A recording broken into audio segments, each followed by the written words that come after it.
লাইনের মাঝখানে নিয়ে আসো আর এই লাইনটা ফায়ার বাটনের মাপ অনুযায়ী বানানো হয়েছে।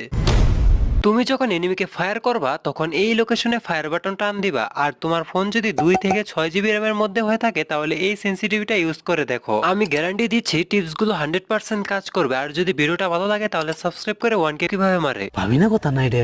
এত ভাবতে হবে না, কারণ এই ভিডিওতে আমি এমন 3টি মায়াবরী সম্পর্কে বলেছি যে বিষয়গুলো বিশ্বাস করো এর আগে কেউ বলেনি।